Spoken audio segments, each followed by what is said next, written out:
चलिए जी स्टार्ट करते हैं अल्लाह ताला के नाम से। The family lecture number 9 and this lecture is going to start our 3.2 diversity and social change. ठीक है जी, 3.2 के अंदर हम फैमिली डाइवर्सिटी के कॉन्टेक्स्ट को बहुत डिटेल में अंडरस्टैंड करेंगे कि ये फैमिली डाइवर्सिटी होती क्या चीज़ है, डेवलप कैसे होती है। ठीक है, सबसे पहले जो इस टॉपिक का जो फर्स्ट सब टॉपिक बनता है वो ये है द कॉजेज and consequences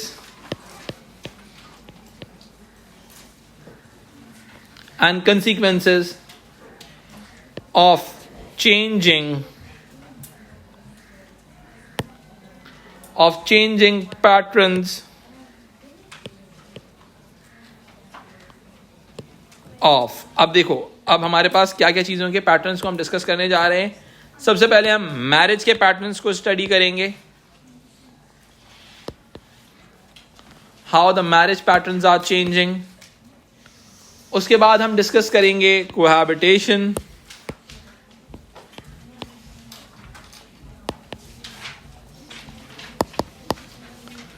फिर इसके बाद हम डिस्कस करेंगे divorce and separation, divorce and separation। मेरी कोशिश ये होगी कि मैं कॉजेज एंड कंसिक्वेंसेस के हर यूनिट के ऊपर अलग अलग आप लोगों के साथ वीडियो शेयर करूं। तो डाइवोर्स एंड सेपरेशन,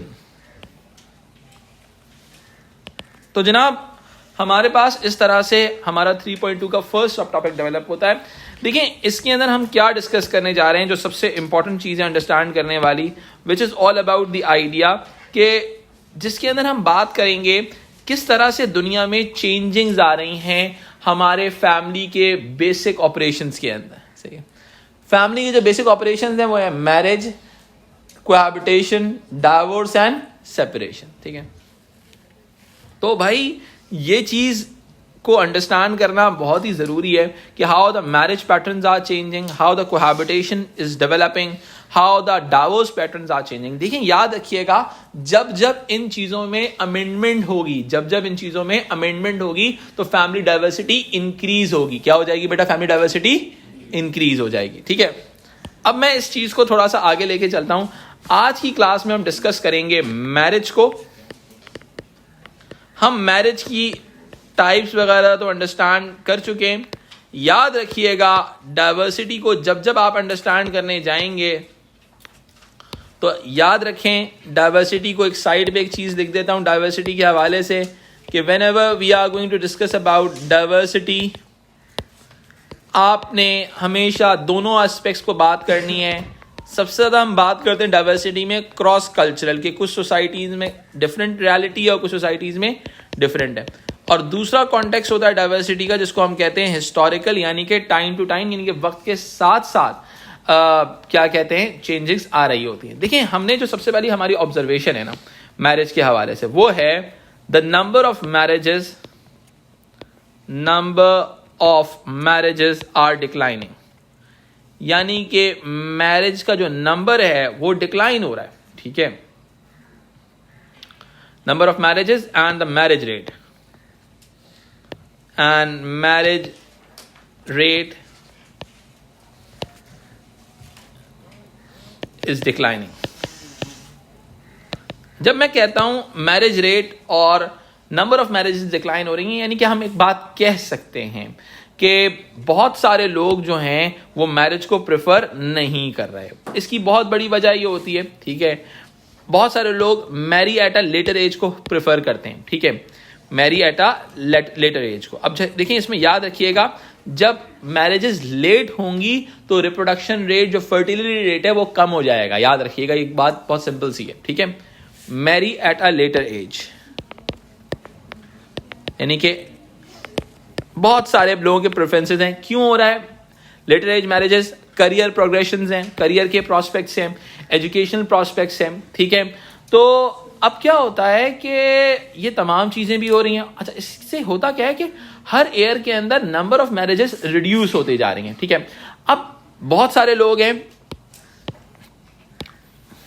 बहुत सारे लोग प्रेफर नॉट टू मैरी, बहुत सारे लोग शादी ही नहीं करना चाहते। अब वो क्यों नहीं करना चाहते, उसके बहुत सारे रीजनिंग है, हम उसके बारे में बात करेंगे, ठीक है।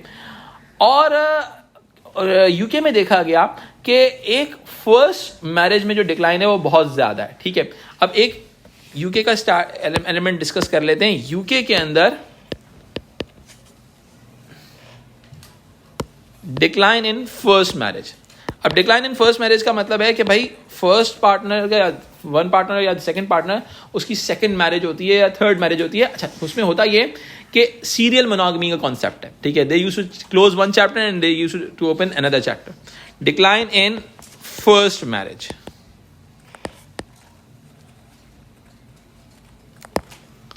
ठीक है। अब क्या होता है, रीमैरिजेस का कल्चर बढ़ रहा है। देखो 1980s में कहा जाता था कि रीमैरिजेस बहुत ज़्यादा पीक हो गई थी, क्योंकि उस दौर के अंदर जो था हेल्थ इश्यूज वगैरह की वजह से सारे इश्यूज थे।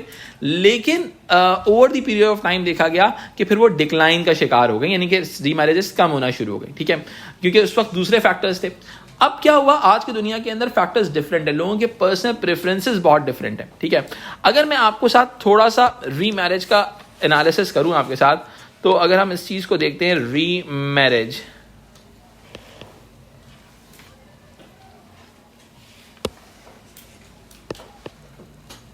ठीक है। अगर हम रीमैरिज की बात करते हैं तो सबसे पहले हम बात करते हैं 1980 की, सही है। अब 1980 में क्या था, हाई थी, क्या थी। अब क्या होता है कि उसके बाद आफ्टर 1980,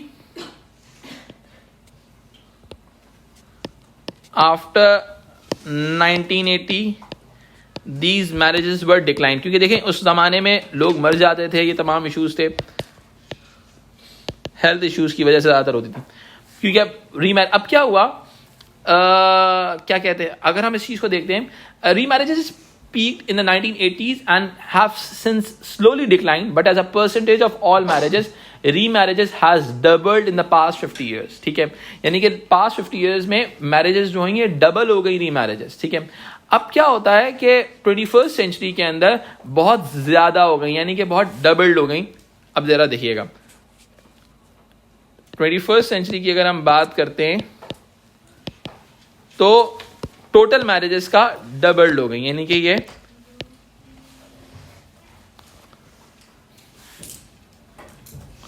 अब क्या हो रहा है कि over the period of time 21st century की स्टार्टिंग के अंदर ये बहुत डबल हो गई और फिर over the period of time ये कम होती रही, ठीक है। अच्छा, इसकी बहुत बड़ी वजह कहते हैं there has been an increase in serial monogamy, ठीक है। अब वही वाली बात है,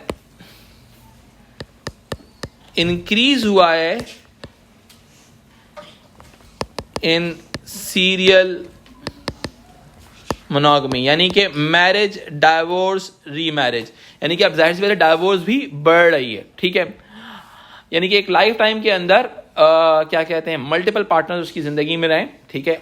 इसकी वजह यह है कि लोगों के डेथ ऑफ द पार्टनर है, डाइवोर्स बहुत बढ़ गई है, सोशल कोहेजन बहुत बढ़ गया है, लोग जो हैं अपना फ्रीडम एंजॉय करना चाहते हैं, वो चाहते हैं कि वो जिस तरह से जिंदगी गुजारना चाहें वैसे ही जिंदगी गुजारें।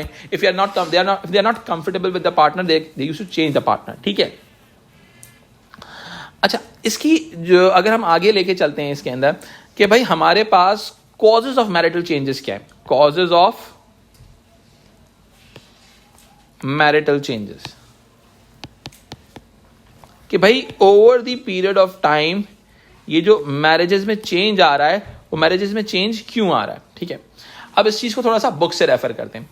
Explanation for marital changes fall into two broad groups. The first suggests that the general decline can be explained by population changes rather than the change in the people's behavior. ठीक है, अब हमारे पास पार्ट ए ये बात कहता है कि भाई मैरिटल चेंजेस की वजह पॉपुलेशन चेंजेस हैं। क्या है बेटा?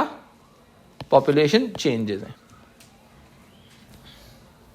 भाई अब जाहिर सी बात है रिप्रोडक्शन रेट भी अफेक्ट हुआ है, दुनिया का पॉपुलेशन कंट्रोल हुई है।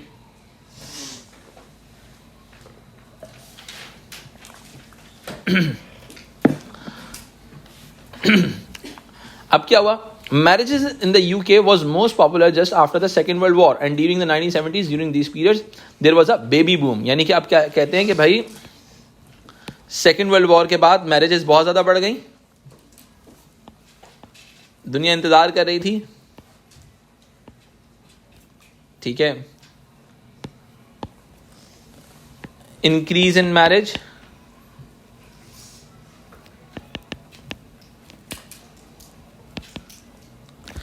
मैरिजेस बढ़ गई एंड ड्यूरिंग द 1970 अच्छा the most popular just after the marriages in the UK was just most popular just after the Second World War and during the 1970s during these periods there was a baby boom. अब क्या हुआ,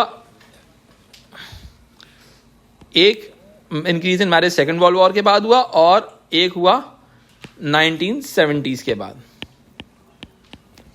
इन दोनों time period के अंत को हम consider करते हैं as baby boom period.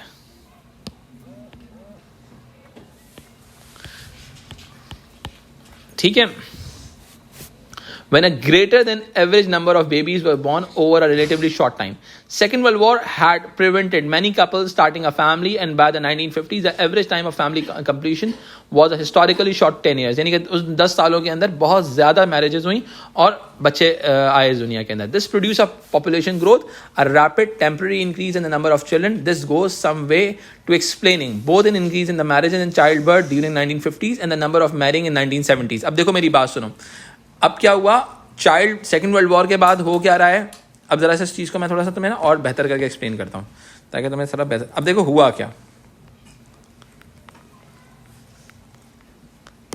Second world war के बाद का जो टाइम पीरियड है वो हम कहते हैं उसको बेबी बूम का पीरियड। अब ये जो बच्चे 1950s तक पैदा हुए थे वो यंग हो गए, बड़े हो गए थे 1970s के अंदर, तो अब ऑटोमेटिकली क्या हुआ, 1970s के अंदर उनकी शादियां भी हुई, तो इसकी वजह से मैरिज का जो साइकिल था उस दौर में बहुत ज़्यादा बढ़ गया. ठीक है. This goes somewhere by explaining an increase in the marriage and child birth during the 1950s and the number of marrying in the 1970s and 80s as the baby boom generation reach adulthood. सही है. यानी कि ये जो 1950 में लोग पैदा हुए थे ये 1970s एंड 1980s के अंदर ये बड़े हो गए और इनकी शादियां होने लगी. तो इस वजह से क्या हुआ, मैरिज का जो ग्राफ था वो अचानक से इंक्रीज हो गया. सही है. अगर मैं इसको और तुम्हें आसानी से एक्सप्लेन करूं तो देखो मैं तुम्हारे सामने एक दो ग्राफ बना के समझा देता हूं तो मैं समझ में आ जाएगा. ठीक है. क्या हुआ, लेट सपोज 1940 से मैं 1950s की बात कर रहा हूं.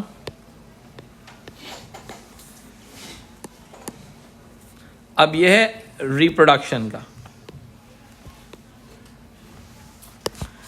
अब क्या हुआ, ये रिप्रोडक्शन का जो ग्राफ था ये बिल्ट हुआ इस पॉइंट पे. ऐसा ही है, ये बिल्ट हुआ इस पॉइंट पे. अब बहुत ही सिंपल सी बात है, यानी कि इंक्रीज हो गया. अब डेफिनेट सी बात है, जब ये जनरेशन 1970s, अब देखो, अब देखना 1970s टू 1980s, अब क्या हुआ, मैरिज. अब इनकी शादियां होनी है तो इसका इम्पैक्ट क्या हुआ, डेफिनेट सी बात है अब मैरिजेस जो हैं इस टाइम पीरियड में इंक्रीज हो गई. ठीक है. तो अब ये है पॉपुलेशन चेंजेस के थ्रू एक्सप्लेन करना. A related explanation that in any society some age groups are more likely than others to marry. This means that peak periods for marriages for more people they are in this age range, the more marriages are likely to be. यानी कि बहुत simple सी बात है, जितने लोग adult हो जाएंगे उतने लोग, जितने एडल्ट होंगे सोसाइटी में उतने ज़्यादा क्या नाम है, लोग जो हैं मैरिज हो रही होगी, मैरिज इतनी ज़्यादा बढ़ गई है. अब आगे चलते हैं. The UK, in common with many industrial societies, has an aging population in which there are more older people than young. The size of these two cohorts affect the marriage statistics. यानी कि बहुत simple सी बात है, आपके पास कौन सा as cohort available है. If we focus on the most likely to marry, the marriageable population, we find only a relatively small decline in marriages rates over the past 30 years. अब बहुत सिंपल सी बात है कि मैरिज रेट का जो decline नजर आ रहा है वो इसलिए नजर आ रहा है कि बहुत सारे लोग जो हैं मैरिज एज में एग्जिस्ट ही नहीं करते. ठीक है. तो that's a problem. The second set of explanation focus on the wider influences on people behaviour. अब देखो मेरी बात सुनो, अब दूसरा एलिमेंट जो हमने डिस्कस करना है वो है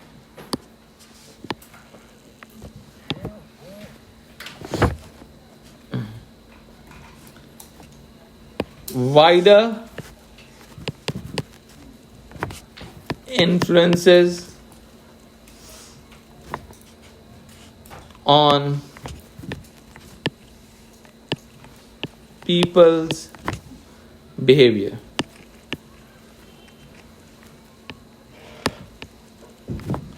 ठीक है. These are now fewer issues, stigmas attached with having children outside the marriages, and there is also less social pressure to get married. ठीक है. अब देखो इसमें क्या आ जाएगा, मैरिज का less social pressure to get married,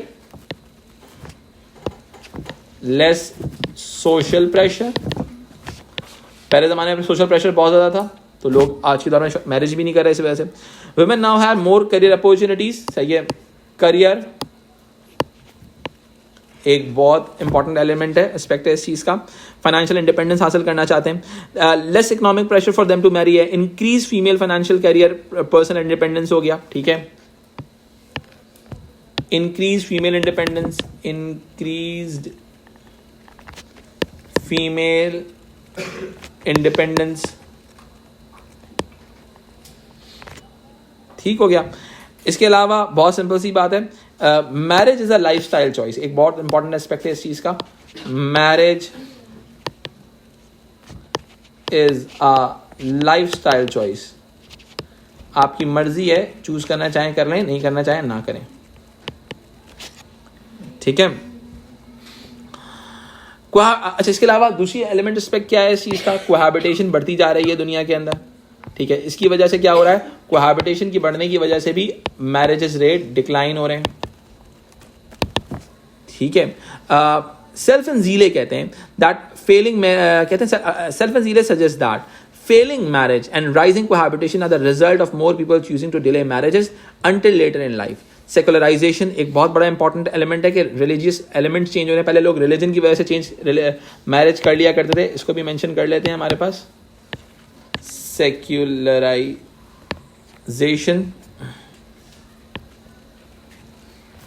ठीक है.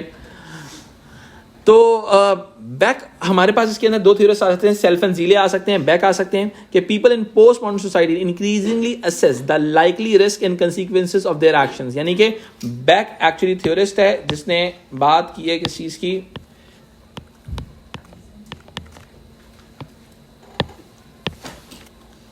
इसने बात की है रिस्क इन्वॉल्व इन मैरिजेस. क्योंकि बहुत सारी सोसाइटी के अंदर यह है कि अगर आप मैरिज के बाद डाइवोर्स की तरफ जाते हो तो आपकी प्रॉपर्टीज भी डिवाइड होती हैं. उसने रिस्क इन्वॉल्व की बात की है. ठीक है. कंसिक्वेंसेस हो गया एक्शंस के, तो द लाइकलीहुड ऑफ डाइवोर्स हो गया, इमोशनल इकोनॉमिक कंसिक्वेंसेस हो गया, जिसकी वजह से लोग जो होते हैं ये इन रिस्क की वजह से भी मैरिज की तरफ नहीं जा रहे होते. तो this is the basic understanding. अगर मैं आपको जल्दी से रिकैप कर दूं इस चीज का, तो कॉज ऑफ मैरिटल चेंजेस में एक पॉपुलेशन चेंज का एलिमेंट है और दूसरा है पीपल बिहेवियर की जो चेंजेस हैं उसका इम्पैक्ट है. ठीक है. तो दोनों चीजें आपने डिस्कस करनी है. एक अपने पास क्वेश्चन लिख लें इस चीज के हवाले से. एक्सप्लेन, जी बिल्कुल, एक्सप्लेन टू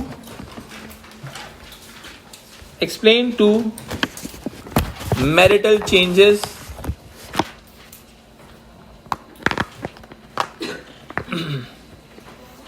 बल्कि लिखें explain to causes of marital changes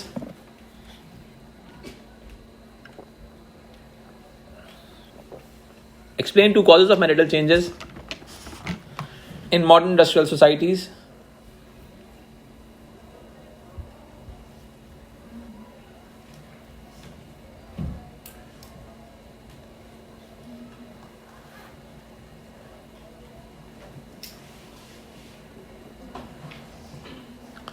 So, take care of yourself. See you in the next lecture.